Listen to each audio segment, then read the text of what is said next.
Hey, everybody, it is your girl, your favorite teacher, hopefully, Patika Tade, and I am here with the final episode of Ask the Teacher. So I'm going to give people a moment to jump in. I thank you for joining if you're already here. But in this final episode, we are going to discuss ways to support your child at home with resources I like to use over breaks and even just for home learning when the teacher doesn't give home learning. So, just to give you a little bit about me, I am an educator with over 20 years of experience, 17 in middle school, the rest, two as reading coach in elementary school, and this is my second year as a classroom teacher of fourth and fifth grade students. Hi, everybody. Thank you for joining. And I am also a three-time teacher of the year, national board certified, as well as someone that is a candidate for district teacher of the year, a finalist for that. So look, I'm not trying to do my own horn, everybody, but what I'm telling you is things that I practice in my classroom to help make sure all children are comfortable and confident in who they are, as well as their academic abilities. So one of the things I get a lot from parents is how do I help my child at home? In our 16-week series, back to school series, I gave some tips to help you make sure that you're talking to the teacher, communicating, being a partner for your child at school, working with the teacher, not against the teacher, to give your child the best educational experience as possible. That is what it's all about. It's not about me, it's not about you. It's about what we all can do to make sure that your child gets the knowledge they need and the tools they need to be successful in whatever the path they choose in life.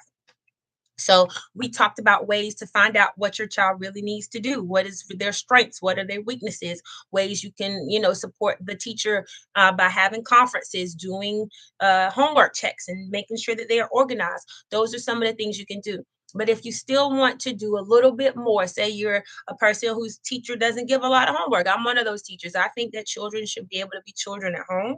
And so only homework that I typically give is what they didn't finish in class, but I try not to make that a habit because I want them to develop the ability to manage their time and manage their uh workloads so they can finish in school. But if they do have to finish at home, that's their homework. So if you still want to give your child extra things to do, I want you to make sure that we're being balanced.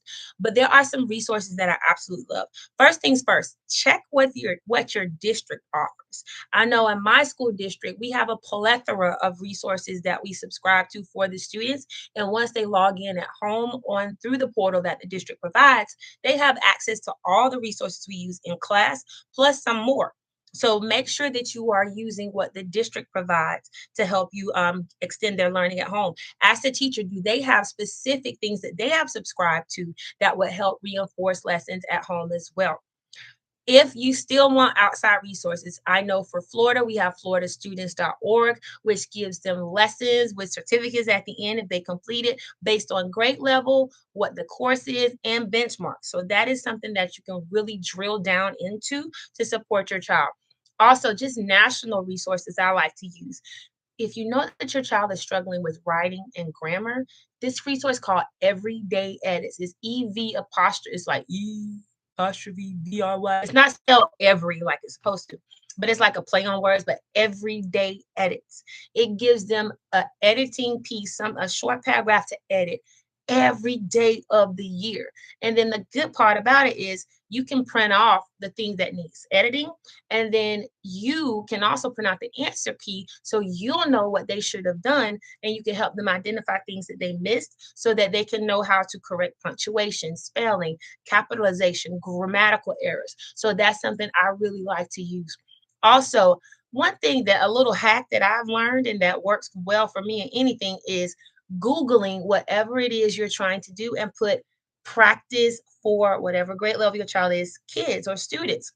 For example, if you know that they're working on author's perspective and they're having trouble with author's perspective in the text, then you can put in Google author's perspective practice for, say, fifth grade students, and then PDF or worksheets, free downloads. And you'll get a plethora of resources. And it may even link you to some websites that are trusted. I think K through 5worksheets.com, I'm not sure about it, is one that I like to use. And then also education.com has a lot of stuff.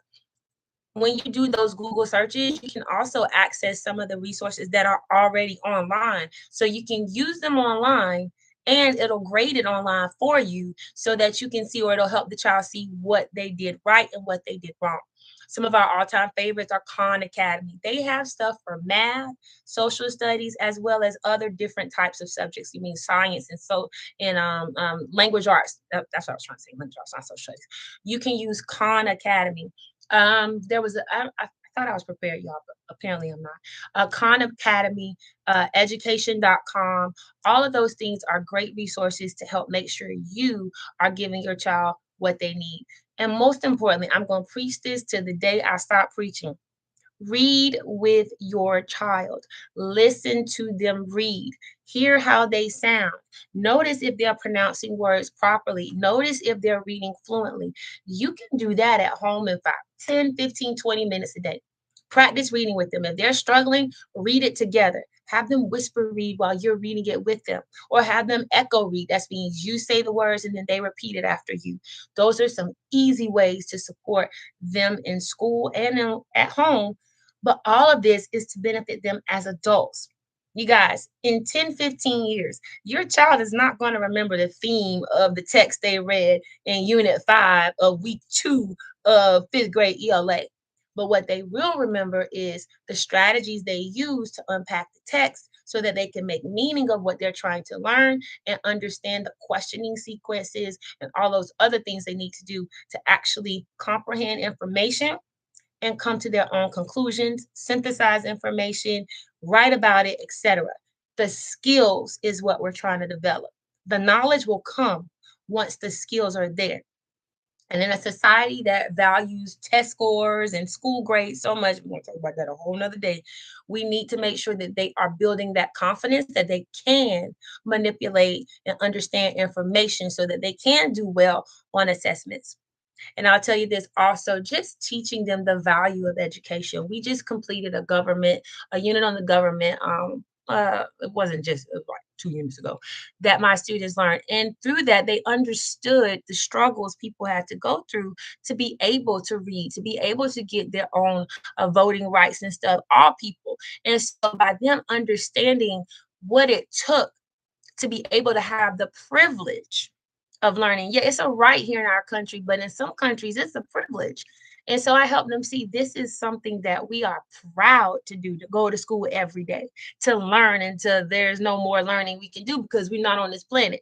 We want to make sure that they love what they learn, love being curious, love finding out new information, love questioning things, not you necessarily, not you, but questioning things so they can make meaning. And parents, please make sure that we are giving them the opportunity to express themselves. We may not always agree, because I can tell you, I sure don't agree with some of the stuff I be hearing, but we may not always agree, but we want to hear what they're thinking, their thought processes. What are they using to rationalize information? And it's not so we can tell them that they're right or wrong, but so that we can understand their perspective, where they're coming from, why they feel the way that they do. And sometimes we need reminders. I remember my daughter was telling me, Mama, you always telling people to listen to their children, but you ain't listening. Go on, talk, girl. Go on, talk. What you got to say? But anyway, so that's another story. That's a whole nother story. But hey, girl, I know you're listening. But anyway, so we want to make sure we are partnering with the schools, using resources we need to make sure that we're giving our kids the best possible outcomes that they can have. And we're doing our part as parents to work with the school, not against the school, not against the teachers, but together for the benefit of our children. So this ends my Ask the Teacher segment. I've done this for 4 weeks, y'all, a whole month. I can't believe it. And I also did the 16-week back to school series that I started before school starts. And guess what? We are 5 months into the school year and we are halfway done. What do you know? So anyway, if you have questions, please reach out, put them in the comments, DM me, message me. I am here for you. My goal is to make sure we have as many competent, confident, happy kids as possible. So reach out to me. Stay tuned, follow, like, subscribe, share, all that good stuff because I'm going to take a break. I'm about to take a break. Just a week. And then when we come back in 2026, I just cannot wait to show you everything we have in store and all of the things I have been working my butt off. Well, it ain't been working off because it's been getting, but anyway, that's another story. But I have been working behind the scenes to bring to you, your family, to the city, to the community. I am super excited. So you just want to make sure you are subscribed so you can come along for the ride. If you're watching me on YouTube, make sure you go to my Instagram because that's where I put all the new stuff in. YouTube is where I put all the information that you can refer back to and use as a resource. Instagram is where we have the party, yada, yada, and the fun, fun, fun. So thank you all for being here. If you find this content beneficial, please share it, like it, tell me what you want. I'll do my best to provide what you need. So until then, I will see you on the other side of the new year. Have a wonderful break. Have a wonderful day, week, and you all model reading to your child by reading sometimes and encouraging them to pick up a book that makes them smile or that interests them. And if they say, I don't like to read, help them find the books that they want to read. And if they still don't want to read, say, well, let's write the book you would want to read and see how that goes. And share it with me, y'all. I want to read it too. I want to read it. Have a great rest of your day and goodbye, everybody. Goodbye.